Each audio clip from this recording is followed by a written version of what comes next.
Hey guys, welcome back to Russian Libertas Corpus YouTube channel, where we, Alexei Posnikov and Gala Bogatova, are talking about Russian politics, Russian society, Russian issues as we call it. And today we're gonna continue the video from last week, where we were analyzing Putin's weird political tactics and drawing parallels with domestic violence tactics. Yeah, which are terrifyingly close to each other. Yeah. At least in our subjective reality. But I'm still so curious to see your take on it. Right. But we're continuing our list. The last time we have touched upon gaslighting, familization, and what else? Infantilization. 3 tactics. Yep. Today we're going to cover another, like the other 3. The first one that I would like to offer to your attention is sexualization. Yeah, sexualization. What it means is when a person manipulates different sexual terms or hints or images or symbols, or uses even visual symbols that are sexualized in order to create a sense of legitimacy or illegitimacy, to undermine the legitimacy of the opposition, and to highlight their own legitimacy. So if I am sexually straight, right, dominant, if I am in the right sexual and gender dynamics in the correct system, the other one is the pervert or the dirty or the deviant or sexually abusive or unpredictable, uncontrollable, and for that is illegitimate, is in need of control. So this that's probably the easiest one, because I guess everybody saw this old picture from mid-2000s, Putin on a horse. Right. So basically for the first 2 terms till 2008 he was creating this image of macho, like the manliest man ever, things like that. He was relatively young and relatively fit, so they were going full on his physiques and the visual image. The last 10 years were a little bit different. Yeah. They went more into discourse, especially last year's when he got obsessed with gender politics of the West, and in his interpretation, which you might heard some of his speeches during the war, because as one of the justification for opposing the West is to not let them instate in Russia the system with parent number 1, parent number 2, genderless families, and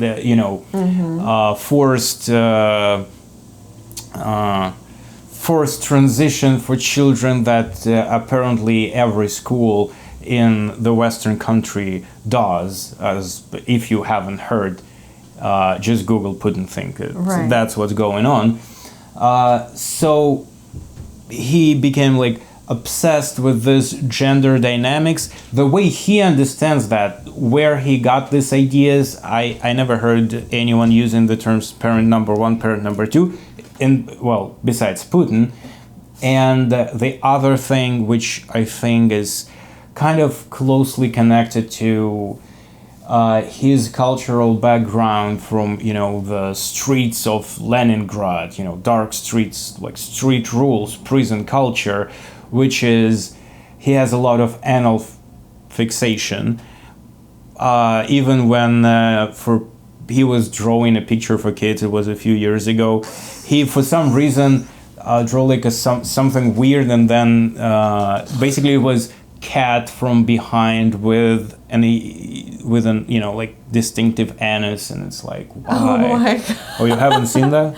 No. Oh wow, I'm not surprised. You're missing out on. I'm gonna Google this, and we're just gonna show it because it's one of the biggest memes of a few years back. Okay. And he's talking about just in the middle of his militant speech, he might say something about rubber butts of Western. I've heard that. That's fairly recent. So for him, defining his opponents through sexualized images is kind of a thing. But he did not do it much in 2000s. He's doing it now because I guess in 2000 he was using the symbolic sexualized vision, like also using women as a currency for recruitment to Chechen wars, and now because he's not in that age, he uses verbal expressions that are of a sexualized character. But anyways, these are extremely powerful tactics because they play on the instincts of people. Instincts are not really controllable for a lot of people, especially for those who are not in touch with their subconscious. So it provides a lot of a lot of pressure on the psyche of people without them even consenting to that. Yeah, and especially for Russian society that was heavily influenced by prison culture, because maybe at some point, again, if you're interested, that's a pretty unpleasant topic, prison wars in Soviet Union, and basically that's what I think is the root of all our like deep social homophobia based on like a social status more than on the religious or purely sexual thing. Yes, the prison culture was very popularized at that so time. he plays on very, I would say, effective, pushes very effective buttons in this case. Yeah, so sexualization can reverberate a lot with the next tactics that I want to touch upon, which is ridiculization. Ridiculization means the attempt to look your opponent, an attempt to make your opponent look just ridiculous, and compare this person or this concept with animals, with children, or that are with crazy people, with something that is extremely funny, or just invent memes or jokes about it. So whenever you're scared of something and you joke about it, your anxiety comes down, it lowers, so you can actually deal with that. Also, it's sometimes ridiculization can deprive the person who's your opponent of a personality because it's degraded through ridiculous images that you place this person into. So ridiculization is also a very powerful tool because, again, it plays with your sense of humor, it plays with your emotion and imagination. So that if you have a sense of humor, which is a big Putin's problem, because I mean, he don't get me wrong, he likes to tell jokes. The problem, though, he's using, maybe he wants to not swear or not use an obscene language or something, but instead of using any type of like a live Russian, he's using this what we call kancellarit, which is like the bureaucratic language and phrasing for inappropriate jokes, which they are not funny, but with that it's just really awkward. Cringe. Yeah, it just sounds awkward when you translate the normal language into this weird. Like for example, referring to our previous point in the list, Once he just told this joke that, oh, if a grandma would have a gender signs of the grandpa, she probably would be a grandpa. Which is, if you're not laughing, that's okay. Nobody was laughing at that. And in fact, I think he's using this tactic maybe when he's scared, so he does not use it a lot. For example, in 2011, right after the protest of 2011-2012 of that winter started, he referred to protesters as banderlogs, which is monkeys from Jungle Book of Mowgli, the book. And in this situation, he called protesters banderlogs who were really scared of the big python Ka, and then he played himself as Ka, so he was like, come to me. And I think that kind of showed, I don't know, I guess vulnerability. But more to that, I would say it's not what he's saying, but what he doesn't say, because I don't know if you knew that, it is a fact that Putin publicly never said one word 100%, and that word is Navalny. He never said Navalny publicly. Never. He's referring to him it's as the name you can't pronounce. Yeah, he was like, oh, that person that you mentioned while you were asking the questions. You know, like that. He's using that sort of again pretty bureaucratic phrasing, or or given the nickname like the Berlin patient that after Navalny got poisoned. It's like depersonifying the person. Yes. I think that can be referred to either one of the tactics I listed, but I'm not sure which one yet. But it may be a different category that I'm not aware of now. But thank you for this detail. That's indeed very curious situation. Should we touch upon the last one? Of course. Okay. So the last one that I would like, if you have ideas for more, just mention them. That would be awesome. The last one is pretty easy and obvious. It's just abuse. Okay, physical abuse, and usually physical abuse happens when most of other tactics are already been in place. So it's just the situation allows for that to happen. That the victim actually is in the position where psychologically it's either prepared to take the physical abuse, or the abuser, him or herself, already has been convinced that she or he is capable of doing so, because all other tactics of abuse have been endured by the victim. Does it make sense? Like you start from the far and then you go closer and closer, and finally you just can't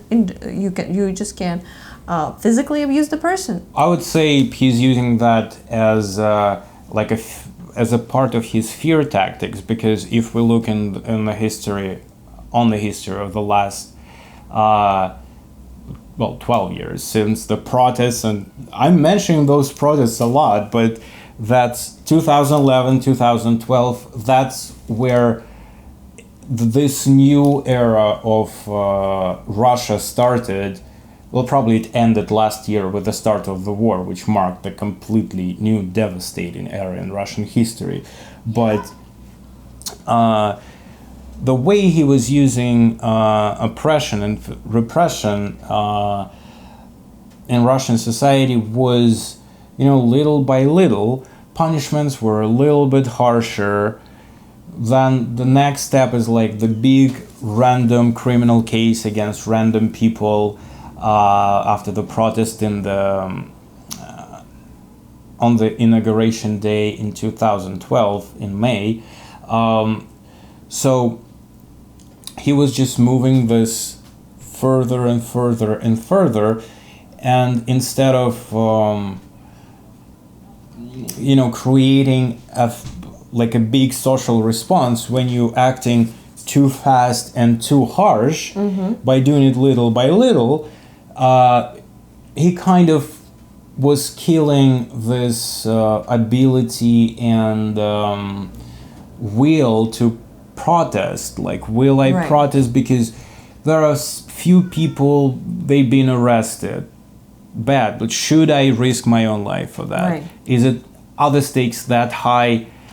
A lot of people, the majority of Russian people, even if they were aware, were like, well, probably risk is kind of doesn't worth it, Right, because right. it's not a lot of people. It's not Stalin and big terror. That was the this narrative was repeated a lot, and like this, little by little, month by month, we came to the stage when he openly. Well, he started the war, you know, and now he's openly persecuting people on the political basis. Because long before that, usually Russian, you know, system was creating, you know, economic cases against Navalny, for example. Both of his convictions before the war, basically economic crimes, officially. Little by little, Putin just put a little bit more fear into, you know, people, and now we are at the time when the war started, but people so full of fear by now that they cannot act. Yeah, but that's exactly what I'm saying. Yeah. Yeah. Little by little, you just put a person in a state of generalized anxiety to the point where they take the violence as the release. Like, finally that happened. That was so logical. Yeah. That's how your psyche works when you are in the prolonged state of mental and emotional abuse. Well, that's pretty sensitive topic. I know we raised it and we audaciously decided to put this parallel between the two domains of human life. I'm very curious about your reaction on that, guys, and thank you for watching this video. Yeah, and of course, don't forget to like this video, share it, and subscribe to the channel. And with that, we're gonna say you bye till next time. Bye. Bye.